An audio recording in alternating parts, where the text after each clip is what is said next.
E aí, gente, boa noite. Muito bom estar aqui com os irmãos. Quero ler uma palavra em 1 Pedro 4, você já pode abrir.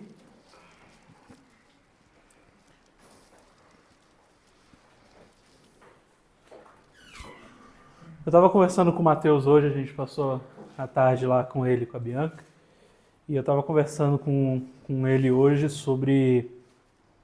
De uns tempos para cá eu tenho tentado focar em mensagens e ensinos mais práticos. E por acaso eu fui dar uma olhada no calendário litúrgico e a gente está no tempo comum, né? A gente está no tempo ordinário. E para mim faz muito sentido, assim, eu acho, até com o tempo que eu tenho vivido na minha vida, porque, pô, todo mundo aqui me conhece, né? Por isso que eu não me apresentei também. Mas então, assim, a gente vive, todo mundo aqui vive uma parada irada demais, assim, e a gente gosta do Espírito Santo, e a gente gosta de pensar em fim dos tempos, e em tudo isso. E aí, olhando o calendário litúrgico, a gente vê que existe o primeiro tempo, que é o Advento, que é a volta de Jesus, né, para os dias de hoje, a volta de Jesus. A gente tem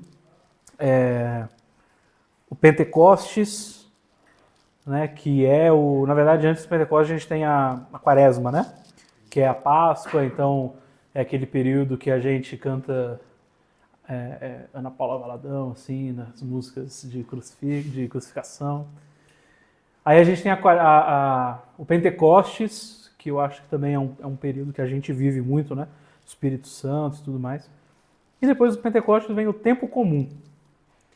E você já parou para pensar o que os discípulos de Jesus fizeram depois que a loucura foi embora? Sabe? O que eles... Tipo assim, a gente vê Paulo saindo para pregar o evangelho aí igual maluco, mas tipo assim... E os outros, né? Todos eles continuaram, né, com suas vidas e nas suas comunidades e pregaram o evangelho e multiplicaram seus discípulos até que chegou até nós hoje, né? Mas assim... Eu acho que depois da loucura de Pentecostes precisa de um pouco de calmaria. E eu acho que eu estou num período de calmaria. Eu tenho tentado pregar bastante para coisas normais. Hoje eu quero pregar sobre coisas normais, mas que fazem sentido para o todo. E vamos ler 1 Pedro 4, a partir do 7. Diz assim a palavra de Deus, eu vou ler na NVI aqui. O fim de todas as coisas está próximo.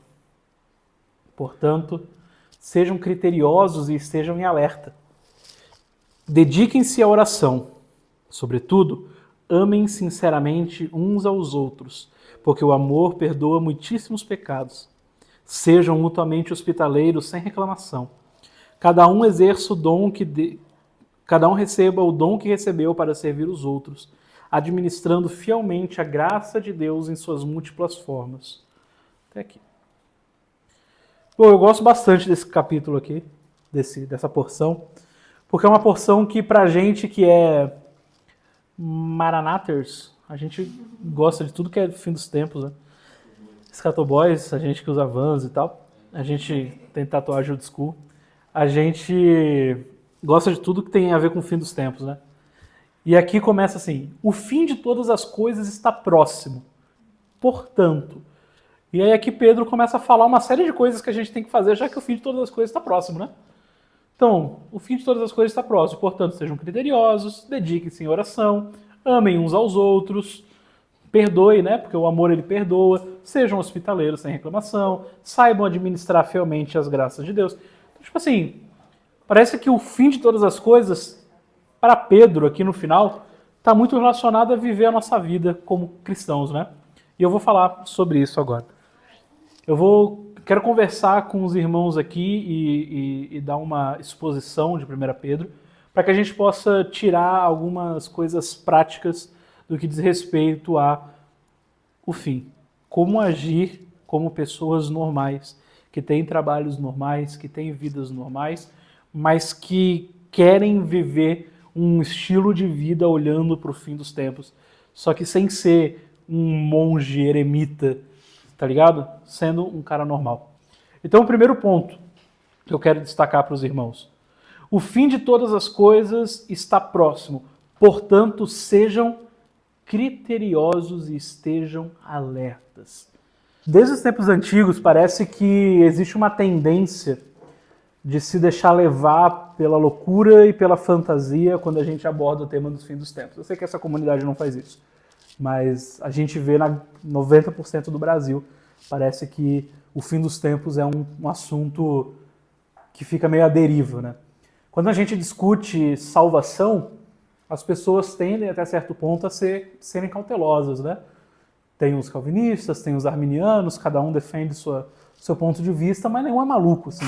Cada um tem no que se debruçar a partir daquilo que acredita. Quando a gente fala sobre cristologia, a gente tende a ser sóbrio, a gente tende a ser cauteloso. Quando a gente fala sobre eclesiologia, cada um tem seu jeito de fazer a igreja, mas normalmente a gente sempre é sóbrio. Agora, quando se trata de escatologia, parece que não. Parece que Deus ele chuta o balde da história e a gente tem a liberdade de imaginar as maiores fantasias que existem no mundo, onde tudo pode acontecer. Uns falam de dragão, outros de chip, uns falam que já foi, outros falam que vai ser. Nunca é sóbrio e nunca é criterioso, sempre é de qualquer jeito. Sempre parece que Deus, quando vai falar sobre o fim dos tempos, parece que ele perde completamente o rumo da sua própria história. Até aqui tá tudo certo. Chega em escatologia, pô, gente, dragão e demônio voando e tipo gafanhoto com cabelo de mulher, cara de cavalo, pata de leopardo.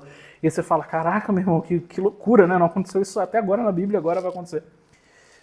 E, gente, a pergunta é, né? Será que Deus, que ele é coerente em todo o seu plano, ele simplesmente chutaria o balde nesse momento da história? Ele simplesmente falaria, não, a partir daqui é loucurada, cada um acredita no que quiser e pode ficar fazendo vídeo de conspiração à vontade aí.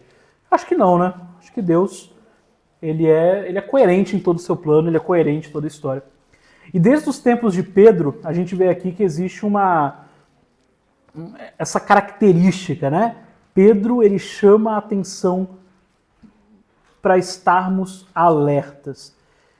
Parece que até desde que Pedro começa a pregar aqui para os discípulos que estão em volta dele, parece que existe essa constante atenção no contexto dos últimos dias em relação à igreja. A igreja dos últimos dias é uma igreja criteriosa, é uma igreja que está em alerta, é uma igreja que tem bom senso. Então, versículo 7, o fim de todas as coisas está próximo, portanto, tende bom senso e estai em alerta. A gente vê Jesus falando isso em Mateus 24, né? Quando os discípulos perguntam para ele, Senhor, qual o sinal do fim dos tempos? Qual o sinal da sua vinda? Qual o sinal dos tempos? E Jesus fala, toma cuidado para que ninguém te engane. Então parece que o fim dos tempos é justamente esse balde aberto de Jesus, esse chute no balde de Jesus, não, de nós para com a palavra de Deus. Então, a primeira e pontual coisa que Pedro diz aqui é, sejam criteriosos. Só que parece que Pedro ele não fala só sobre critério e alerta no contexto comum da coisa. Ele dá um passo a mais. Vamos ler comigo. Verso 7. Esteja sempre com o capítulo 4 aberto aí, que eu vou ficar nele direto, tá? Verso 7. O fim de todas as coisas está próximo. Portanto, sejam criteriosos e estejam em alerta. Dediquem-se à oração. Quando Pedro fala aqui com a igreja, ela não está falando só para a gente ficar em alerta, de olho arregalado e não dormir. Está falando que existe um jeito de ser criterioso. Existe um jeito de estar em alerta. Que jeito é esse? Oração. A sobriedade da igreja do fim, ela está diretamente ligada à oração. Uma igreja que ora é uma igreja concentrada na voz de Deus. Cara, parece que a cada dia que passa existem mais vozes na nossa cabeça. Não parece, eu tenho certeza. Você pega seu Instagram, você pega seu Twitter, você pega seu TikTok e cada arrastada de dedo é uma voz diferente falando para você. Você tem 1 milhão de podcasts onde chama 1 milhão de pessoas e cada um tem uma forma de pensar. A gente que gosta de escatologia, a gente vai conversar com pastores de fora da bolha. Pô, você conhece pastor X, você conhece pastor Y, São várias vozes falando sobre o fim dos tempos, várias coisas acontecendo, ninguém sabe muito bem. Num mundo, meus irmãos, onde muitas vozes surgem e muitas vozes surgirão, uma igreja que ora é uma igreja concentrada na voz de Deus. Como a gente sabe que é Deus falando? Porque a gente tapa nossos ouvidos para a voz que está lá fora e a gente se concentra única e exclusivamente na voz de Deus. Como que eu sei que Deus está falando? Quando eu estou diretamente ligado a esse lugar de oração. Uma igreja sóbria, uma igreja cautelosa, uma igreja em alerta, é uma igreja que ora. Não uma igreja que se dobra a qualquer voz, que se dobra a qualquer vento de doutrina, o irmão X falou, o irmão Y falou. Isso, meus irmãos, a gente precisa tomar muito cuidado. E eu não estou falando, e longe de mim ser o cara que vai falar contra mudança de opinião, porque eu sou o cara que mais muda de opinião no mundo quando o assunto não é futebol. Mas estar em alerta é justamente isso. Às vezes até as vozes que a gente gosta de ouvir podem mudar, porque não é a voz de Deus. A voz de Deus ela é imutável. Então, orar para que a gente não se distraia com as muitas vozes. Muitas vozes vão falar, meus irmãos. Eu te garanto isso, você sabe disso. Eu não estou falando para criança, você sabe disso. Eu gosto de pregar aqui no Asilo, porque eu não estou falando para criança. Todo mundo aqui me conhece, eu posso falar a verdade, não preciso pisar em ovos com vocês, sabe? Vocês sabem. As pessoas vão falar, as vozes vão vir, só que se a gente estiver concentrado único e exclusivamente na voz de Deus, não que a gente vai chutar as pessoas que a gente gosta só porque elas falaram diferente, mas é que a gente vai falar, tudo bem, amigo, estou atencioso numa voz que fala mais alto. E de uns tempos para cá, isso vira muito comum. Sabe, quando eu comecei a falar de escatologia, muita gente veio dar profetada para mim, né? Normal, muita gente. Vai por mim, vai por mim. Todo mundo que você gosta, que você ouve, que você lê, que você segue, já veio me dar uma profetada boa. E a profetada sempre era, Daniel, você vai ser uma voz. E aí o meu pastor me chamou, uma vez. Aí ele falou, o Aldair Queiroz.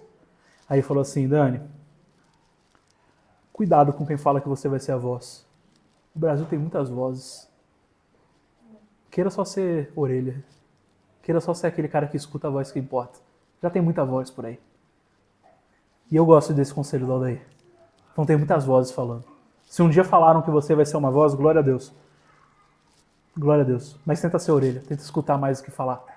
Tenta influenciar não pelo aquilo que você fala ou que você sabe, mas por ser uma igreja que ora e que é sóbria. Sabe? Por que você está fazendo isso? Porque a minha igreja, Zelo e Esperança, ela ora.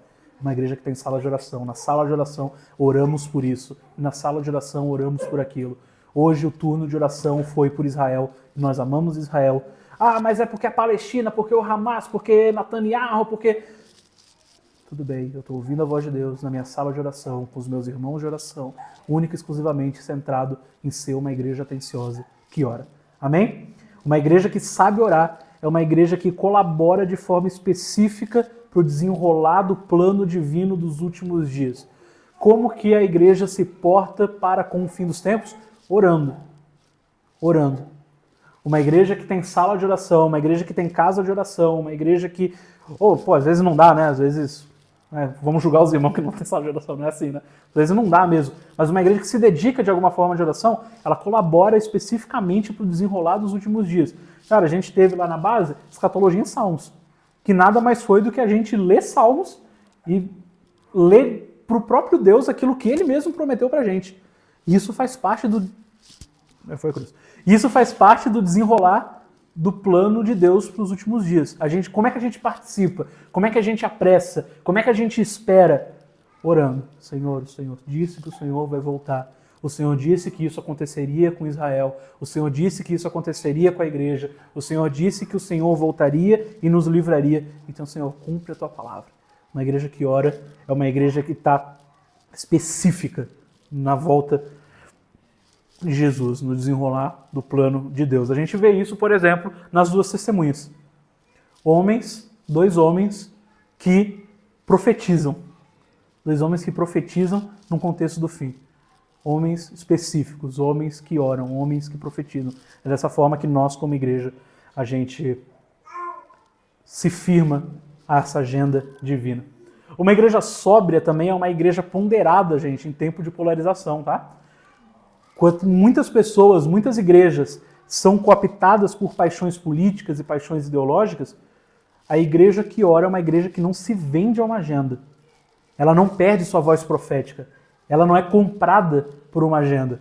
Quantos aqui conhecem pessoas que tretaram com família por conta de política aí nas últimas eleições? Porque todo mundo, né? Porque absolutamente todo mundo conhece alguém. Todo mundo conhece alguém. Seja você de esquerda, seja você de direita.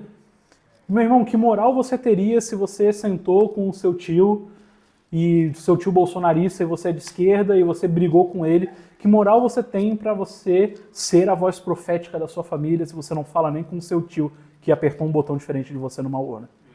Ou muito pelo contrário, né? Ou você é bolsonarista, seu tio é de esquerda, você tretou com ele. Sabe? A voz profética ela se perde por polarizações políticas e agendas que não tem nada a ver com a gente. Sabe? Enquanto as pessoas estão, tipo assim, de coração, enquanto as pessoas estão aborta, não aborta, faz, eu quero que Jesus volte e que esse problema seja resolvido. Isso não é ser isento da responsabilidade. Existem, sim, casos de saúde pública onde a gente precisa, sim, como cristãos, pensar como cristãos. É muito difícil fazer isso. Normalmente a gente pensa pelos outros. A gente precisa sim pensar com um viés cristão, mas muito mais do que isso, é não perder a nossa voz profética, justamente porque a gente sabe que os profetas são aqueles que levantavam as vozes contra leis que aconteciam. A gente vê os profetas se levantando contra reis. Por quê? Porque eles não estavam a fim de vender a sua voz. Eles estavam a fim de falar contra os pecados que aconteciam. Então uma igreja sóbria é uma igreja que ela não se deixa levar por essas polarizações. Meu irmão, não se deixa levar por polarização. Está acontecendo muita coisa, vai acontecer muita coisa, só tende a piorar. E se a gente se vender a uma agenda, a gente perde a nossa voz profética, a gente perde o teor profético que o Senhor colocou na nossa vida como igreja responsável por preparar o caminho para os últimos dias. Você não prepara caminho se você está brigado com quem vai passar por cima, meu irmão. Vai por mim. Então, prepare o caminho da forma certa. Não se venda, não seja cooptado por agendas, seja essa pessoa sóbria, uma igreja sóbria. Amém? Então, voltando, uma igreja preparada para a volta de Jesus. O fim de todas as coisas está próximo, portanto, sejam criteriosos, alertas, dedicando-se à oração. Sejamos criteriosos. Ouçamos a voz de Deus e apagamos as muitas vozes. Estejamos em alerta. Não vamos deixar com que as muitas falácias da escatologia tomem conta daquilo que a gente acredita e se dedique em oração. A igreja que ouve a voz de Deus não se preocupa em confundir a voz dele. Então, se a gente sabe como é que é, a gente não se preocupa mais com isso. Sóbrios, alertas, dedicando-se à oração. Amém? Vamos continuar. Verso 8. Antes de tudo, tendem profundo amor uns para com os outros, porque o amor cobre grande número de pecados. Até aqui.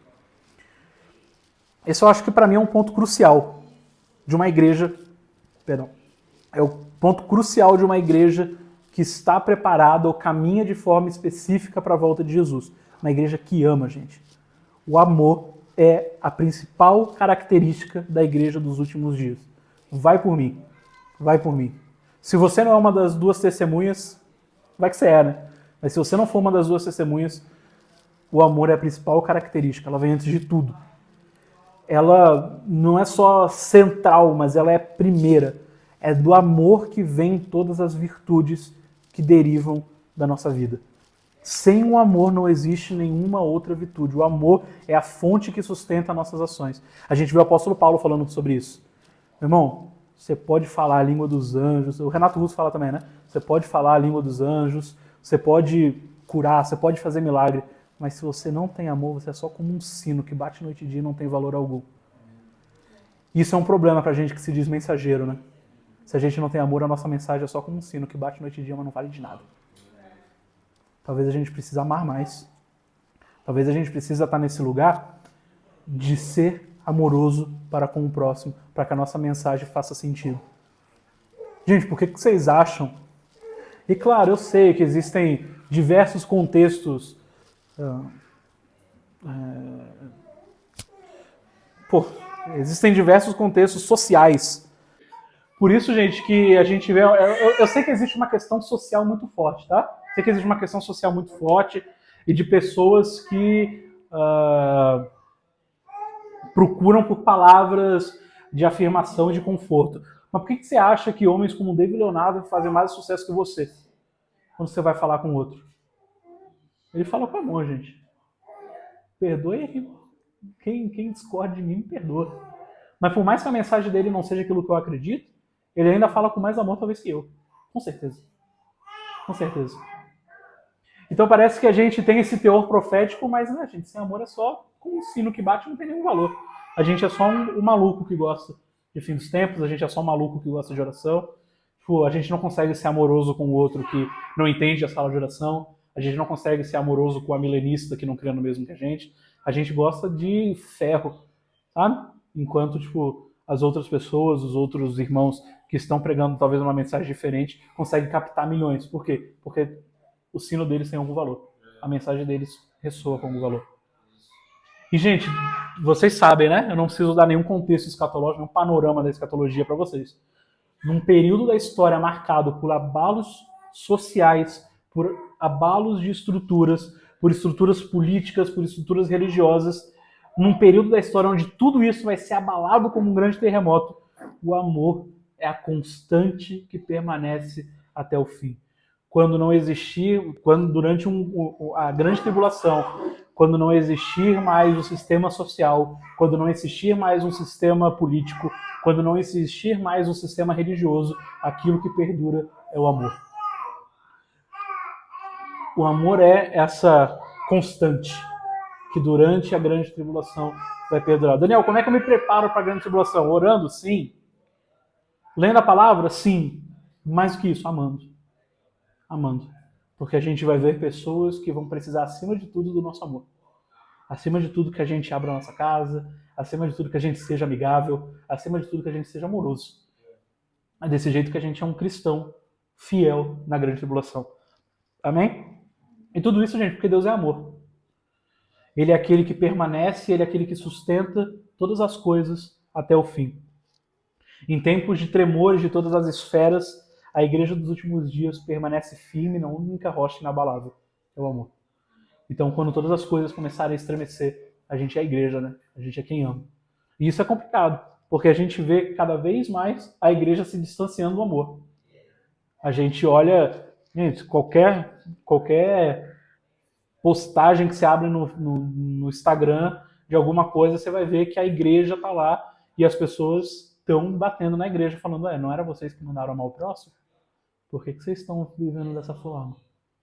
Então, não querendo, né, não é um discurso liberal, tá? Por favor, não é um discurso liberal. Mas ame, ame. O amor é a rocha inabalável num período de tremor nas esferas dos últimos dias. Amém?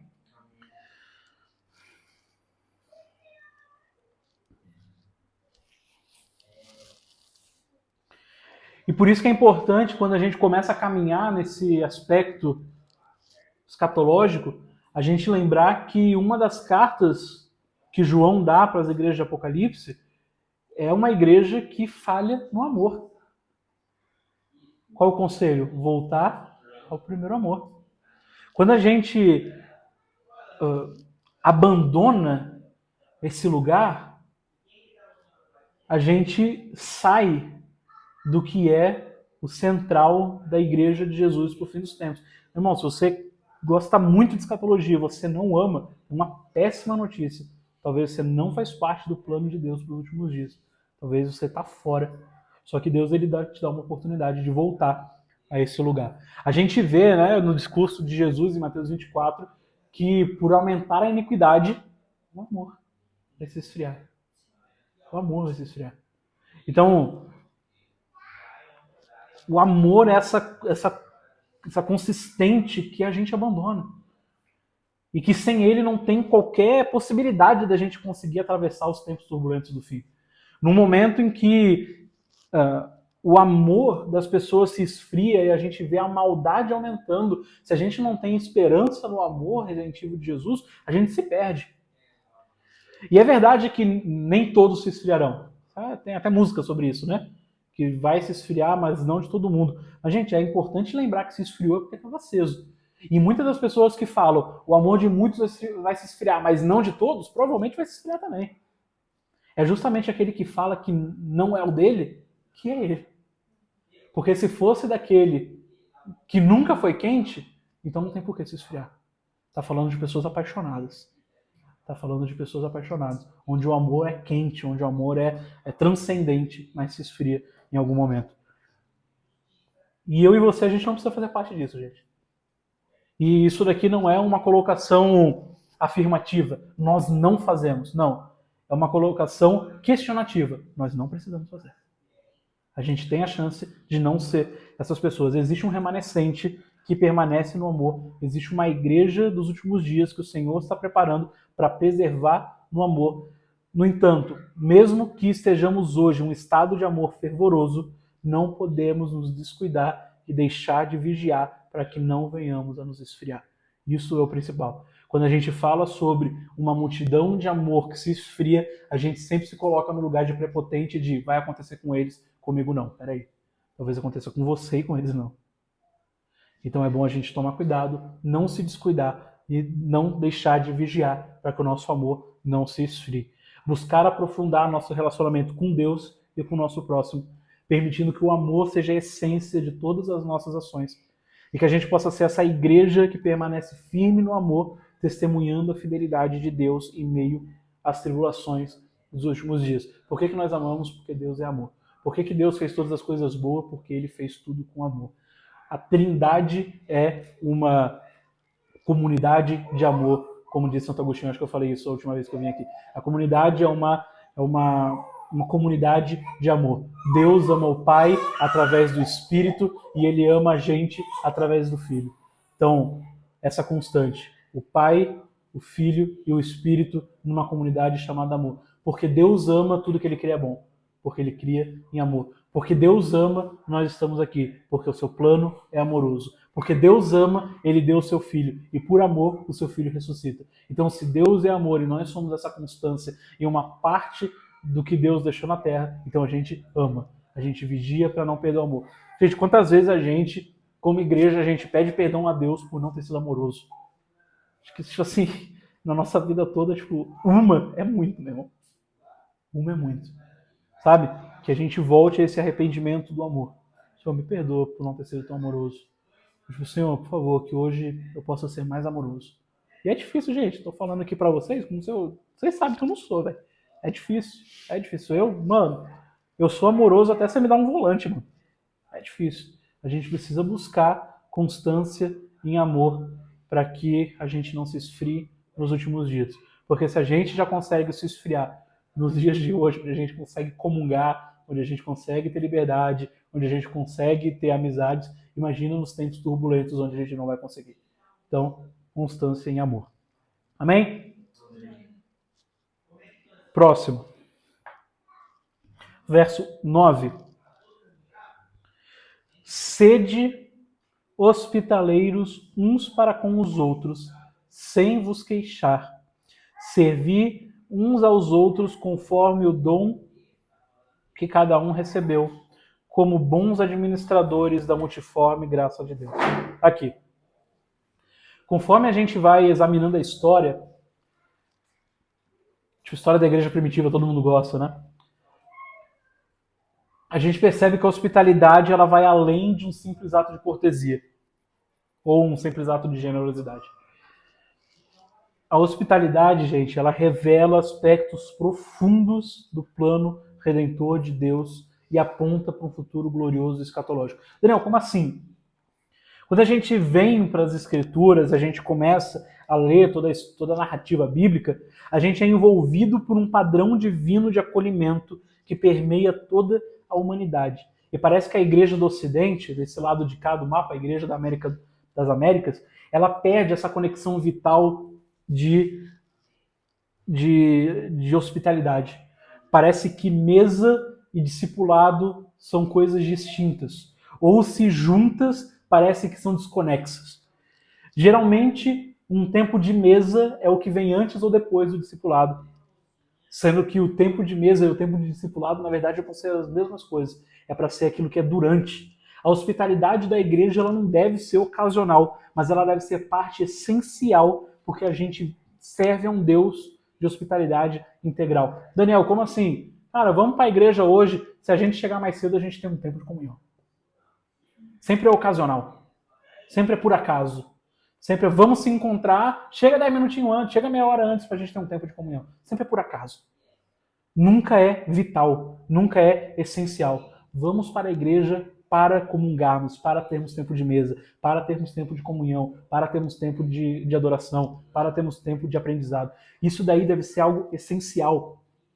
Quando a gente olha para a igreja do Ocidente, gente, a gente vê essa conexão vital que existe entre mesa e discipulado, estar e conversar, a vida na vida. Eu lá em Jundiaí, a gente cuidava de famílias de afegãos, né?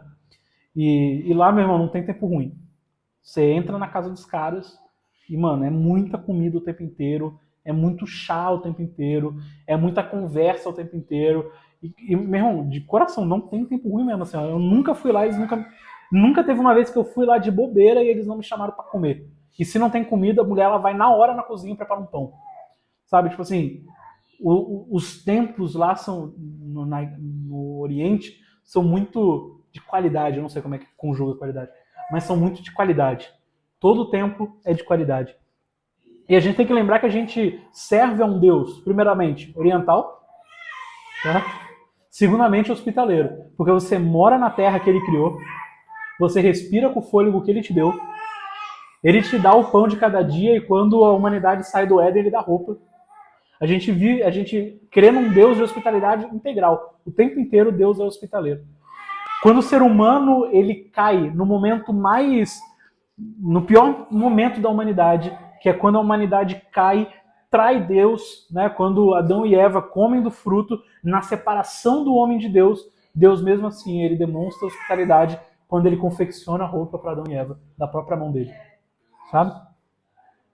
Quando o povo hebreu se prostitui com um ídolo recém-criado, Deus estava assentado no Sinai, compartilhando de uma refeição com Abraão. Sabe? Então, existe hospitalidade em Deus. Nosso Deus é hospitaleiro. Quando o povo cria novos ídolos, Deus ele está dando leis para trazer restauração para o povo. Ao mesmo tempo que a gente trai Deus, Deus é hospitaleiro, abrindo de novo a casa para a gente. Isso o tempo inteiro. A gente deve refletir sobre essa hospitalidade divina a fim da gente se preparar para o grande dia do Senhor. Vai ter um dia, gente, em que Deus vai ser nosso vizinho. E se a gente não consegue ser hospitaleiro com os nossos irmãos da igreja, a gente vai ter uma grande dificuldade quando Deus se mudar para a nossa rua. A gente não pode ser as pessoas que falam, vem Senhor Jesus, e ao mesmo tempo ser a pessoa que fala, vai embora meu irmão. Isso é totalmente desconexo. A gente não pode ser aquele que fala, Senhor, vem logo, e é aquele que vira de rosto pro irmão, porque não está muito afim de receber. E talvez você esteja pensando, né? Poxa, eu nunca fiz isso, eu nunca mandei ninguém embora. Eu nunca disse, vai embora. Mas a gente tem que tomar cuidado com o auto-engano, porque às vezes, assim como a gente honra Deus com os lábios e o nosso coração está distante, a gente precisa tomar cuidado porque às vezes a gente não desonra o irmão com as palavras, mas a gente menospreza eles no coração. E isso também é falta de hospitalidade. Isso acontece, por exemplo, quando você considera que alguém não é digno do seu tempo. Isso é falta de hospitalidade. Tipo, às vezes você está ocupado mesmo, mas às vezes você só ignora. Sabe? Isso acontece quando a gente dá algo esperando algo em troca. Isso é falta de hospitalidade. Eu vou chamar o Mateus para pregar na minha igreja, que daí ele vai lá e me chama para pregar no Zelo. Eu vou dar um presente porque a pessoa vai me dar outro em troca. Ou tipo, eu vou dar alguma coisa porque ela vai postar e vai marcar e eu vou ficar legal no Instagram. Sempre que você dá esperando algo em troca, é falta de hospitalidade. Você está até honrando seu irmão com a boca, mas seu coração está muito longe. de amá-lo. Isso acontece quando a gente reclama da nossa comunidade de fé, quando a gente vem aqui falando, tipo, nossa, nem tem copo para todo mundo. Isso é falta de hospitalidade. A comunidade de fé é nossa. A Zelo não é do Mateus. A Zelo não é só do João. A Zelo é de todo mundo, é minha, é da Sara, é nossa. A Zelo é uma comunidade de fé que respeita os princípios do reino de Deus. Então a gente precisa ser hospitaleiros para com um todo. Às vezes a gente está aqui e a gente está na nossa igreja e a gente, nossa, mas na igreja fulano tem ar-condicionado, na Zelo não tem, é mau calor. Isso é falta de hospitalidade, isso é você ter seu coração menosprezar aquilo que Deus tem colocado na sua vida e as coisas boas que Ele tem feito para você. Às vezes você está reclamando do que você vive, tem gente reclamando que está vivendo, querendo viver o que você vive. E aí a gente vive numa bola de neve de murmuração. Um reclama do outro e a gente nunca vai estar num lugar perfeito. Porque a gente já pode até ser gente boa, mas hospitaleiro a gente não é. Imagina se Deus reclamasse toda vez que a gente bagunçasse a casa dele. Sabe? Isso é ser hospitaleiro, gente. A gente vê que a falta de hospitalidade é um dos juízos divinos mais severos que existem. A gente vê, por exemplo, o que aconteceu com Sodoma, quando eles não foram hospitaleiros. Em Sodoma e Gomorra, quando eles não souberam receber os anjos do Senhor. O que aconteceu com eles? A gente vê que Deus Filho, né, Jesus, falando com seus discípulos, que hospitalidade é um dos sinais de honra. O que ele fala? Vai na casa do irmão. Se ele não te honrar, se ele não for hospitaleiro, sacode a poeira da tua túnica, bate o pé e vai embora, porque o juízo vai vir sobre ele. Então, o padrão de Deus para a pregação do evangelho é a hospitalidade. E se Deus conseguiu ser severo com Sodoma e Gomorra, que nem eram discípulos dele, imagina com a gente que sabe que a hospitalidade é importante. Imagina com a gente que sabe. Qual que é a maior exigência para a gente? Quando a gente fala de um cenário apocalíptico, a gente está se referindo a um momento de extrema vulnerabilidade social, extrema vulnerabilidade econômica, extrema vulnerabilidade física das pessoas. É nesse momento, gente, que a hospitalidade se torna um dos maiores meios de anunciar o evangelho e de viver o evangelho. Quando as coisas estiverem difíceis, talvez não haja tempo de fazer um curso da base. Quando a grande tribulação começar, talvez não vai dar tempo de vir aqui ter uma aula com o Mateus sobre as crises escatológicas. Você pode ser muito bom em pré-milenismo histórico, mas naquele dia talvez não dê tempo de você explicar tudo para o irmão. Mas vai dar tempo de você estender a mão para o próximo, de você servir o próximo. Foi assim que Jesus fez no caminho de Emaús, quando as pessoas não reconheceram ele por meio de palavras. Ele contou toda a história dele mesmo para os discípulos e não reconheceram. Quando ele sentou na mesa e foi hospitaleiro, os olhos se abriram. Hospitalidade para Deus é importante. Hospitalidade para Deus é importante. Talvez a gente não vai ter palavras eloquentes, talvez a gente não vai entender os grandes mistérios das Escrituras, mas talvez o partir do pão é tudo que uma pessoa precisa para ver Jesus em você. O contexto da igreja dos últimos dias é esse contexto onde o amor de muitos se esfria, onde pais odeiam filhos, onde filhos odeiam pais. É nesse cenário onde, mais do que nunca, as pessoas precisam de novos lares. A gente não está vendo o que está acontecendo com Israel? E, meus irmãos, o que está acontecendo hoje com aquela nação é uma fagulha do que vai acontecer no fim dos tempos. Nunca houve, nunca haverá tamanha tribulação como naqueles dias. O que está acontecendo no Afeganistão hoje para a gente receber pessoas em Jundiaí, afegãos em Jundiaí, é por conta de uma guerra civil que aconteceu. O Talibã tomou o poder do país, eles precisaram fugir e eles hoje são refugiados.